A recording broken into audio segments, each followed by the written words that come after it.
दोस्तों, क्या आप जानते हैं कि साल के 12 महीने में से एक ऐसा भी मौसम आता है जब हरा धनिया सोने के भाव बिकता है? जी हाँ, मैं बात कर रहा हूँ बरसात के मौसम की, जहाँ आम दिनों में धनिया 20 से 30 रुपए किलो बिकता है। वहीं बारिश में इसका भाव 200 से लेकर 300 रुपए किलो प्रति पहुंच जाता है। लेकिन 90% किसान भाई बरसात में धनिया उगाने में पूरी तरह फेल हो जाते हैं, क्योंकि उनका बीज सड़ जाता है या उनकी फसल खराब हो जाती है। तो आखिर वो सीक्रेट तरीका क्या है जिससे बरसात में धनिया लहला उठे?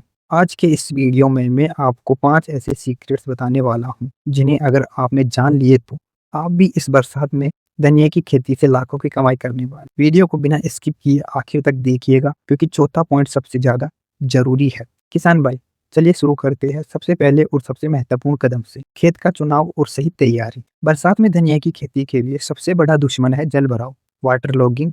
अगर आपके खेत में पानी रोका तो समझो आपकी पूरी फसल बर्बाद हो गई। इसलिए आपको ऐसी जमीन चुननी है जहां पानी आसानी से निकल जाए। वेल ड्रेनेज सोइल, ब्लू दोमट मिट्टी, सैंडी सोइल इसके लिए बेस्ट है। खेती की तैयारी करते समय 2 से 3 बार अच्छी गहरी जुताई करें। आखिरी जुताई के समय प्रति एकड़ कम से कम 4 से 5 टन अच्छी गोबर की खाद डालिए।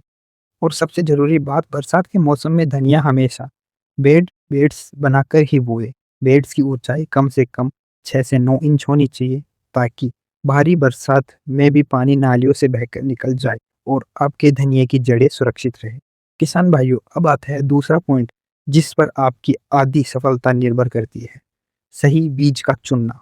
दोस्तों, जो बीज आप सर्दियों में बोते हैं उसे गलती से भी बरसात में मत बो देना, नहीं तो एक ही पौधे बाहर नहीं आएंगे। बरसात के लिए हमें ऐसी वैरायटी चाहिए जो गर्मी और ज्यादा नमी दोनों को झेल सके। इसके लिए आप नमधारी, कलक्ष वैरायटी, सिजेंडा की मल्टी वैरायटी का इस्तेमाल कर सकते हैं।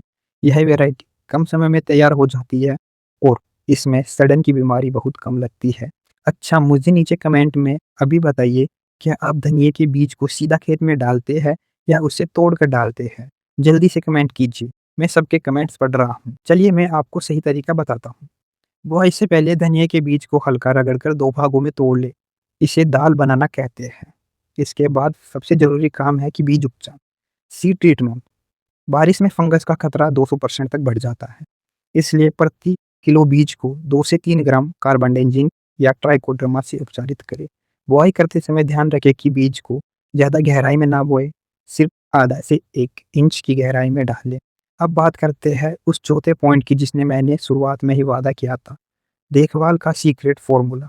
बरसात में सिंचाई की वैसे तो ज़्यादा ज़रूरत नहीं होती, लेकिन अगर बुआई के बाद बारिश ना हो तो हल्की सिंचाई स्प्रिंकलर या फुहारे से कर सकते हैं। खरपतवार यानी वीड्स का इलाज, बारिश में धनिया से ज़्यादा तेजी से घास उगती है। इसके लिए बुआई के तुरंत बाद और अंकुरण से यानी विद 24 या 28 आवर पेंडिमेथालिन खरपतवारनाशी का छिड़काव करें। इससे घास उगेगी ही नहीं और फसल सुरक्षित रहेगी। जब फसल 15 से 20 दिन की हो जाए तो हल्की मात्रा में नाइट्रोजन यानी यूरिया का छिड़काव करें, ताकि पौधे में जबरदस्त हरापन और बढ़वार आए। बुआई के ठीक 35 से 45 दिन के भीतर आपका हरा धनिया मार्केट में जाने के लिए पूरी तरह तैयार हो जाएगा। जब आप इसे मंडी में लेके जाएंगे तो मानिए व्यापारी इसे देखने के लिए लाइन लगाएंगे। अगर आपने 1 एकड़ में भी सही तरीके से धनिया उगा लिया तो कम लागत में आराम से 1.5 से 2 लाख तक का शुद्ध मुनाफा कमा सकते हैं, वह भी मात्र 45 दिनों के अंदर। तो दोस्तों, देर किस बात की है, इस मानसून पारंपरिक खेती को छोड़िए और धनिया की स्मार्ट खेती को अपनाकर अपनी कमाई दुगनी कीजिए। अगर आपको आज की यह जानकारी थोड़ी भी मददगार लगी तो इस वीडियो को लाइक करें, अपने किसान दोस्तों के साथ शेयर कीजिए और हमारी फैमिली के साथ जुड़िए और हमारे चैनल को सब्सक्राइब कीजिए। अगर आपको कोई भी सवाल हो तो नीचे कमेंट बॉक्स खुला है, ज़रूर पूछिए। मिलते हैं अगले एक शानदार वीडियो में। जब तक जय हिंद, जय किसान।